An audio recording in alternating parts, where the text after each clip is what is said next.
So eto na nga po, magugulat kayo sa ating balita. Ang inilabas ng NBI na warrant of arrest para kay Bato de la Rosa na galing sa ICC ay hinihinala pong peke o gawa-gawa lamang.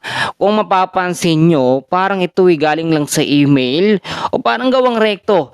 Yan ang sinasabi ng mga mamamayang Pilipino. Alam nyo, kahapon talagang mainit yung nangyaring kaganapan, nagkaroon ng habulan. At eto pa, nakakagulat kasi no, inilagay nga po si Senator Bato de la Rosa sa protection po ng Senate no, ng Senado. May protection 'yan eh. Tapos bigla na lang naglabas ng warrant of arrest. Alam nyo kung sino ang tumitira dito kay Bato de la Rosa at gustong-gusto nilang makulong ito. Etong si Trillanes lang naman. Yan kasi no, magkaaway kasi yung dalawa na yan. Alam nyo, hindi naman agad-agad o instantly gagawa ho ng warrant of arrest ang ICC. Meron pang mga tinatawag na pagdadaanan yan o may mga procedure pa yan na gagawin bago makapaglabas po ang ICC ng warrant of arrest. Kahit nga po yung kay Digong, 'di ba? Kay Duterte, hindi naman talaga actually naglabas ng warrant of arrest ang ICC. Kinausap lang nila Trillanes yon.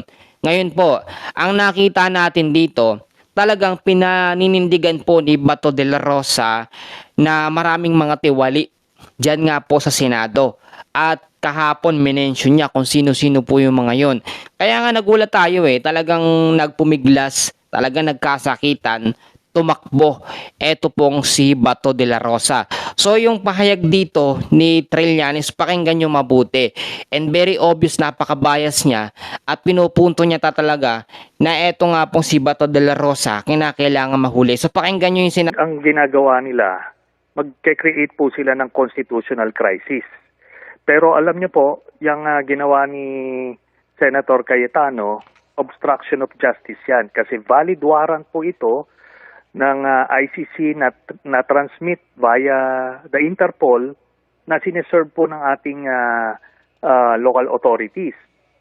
At meron po tayong batas, yung Republic Act 9851 na nakalagay po doon na kapag may isang akusado na iniimbestigahan ng International Tribunal sa mga kasong crimes against humanity, genocide at iba pa, ay ang otoridad ay maaring isurrender ito doon sa international court na yon. Nakalagay po yan sa batas, napakaliwanag po yan. Valid yan, hindi yan na-declare na unconstitutional o illegal.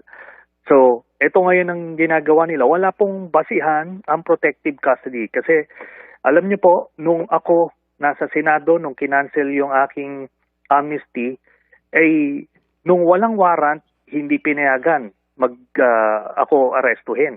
Pero nung nag-issue po yung RTC sa Makati ng warrant of arrest, ako po ay inaresto sa loob mismo ng Senado habang may session. At yun po ang precedence. Pag valid ang warrant, hindi pwedeng pigilin yon. Kaya sila po, they are courting cases to be filed against them for obstruction of justice.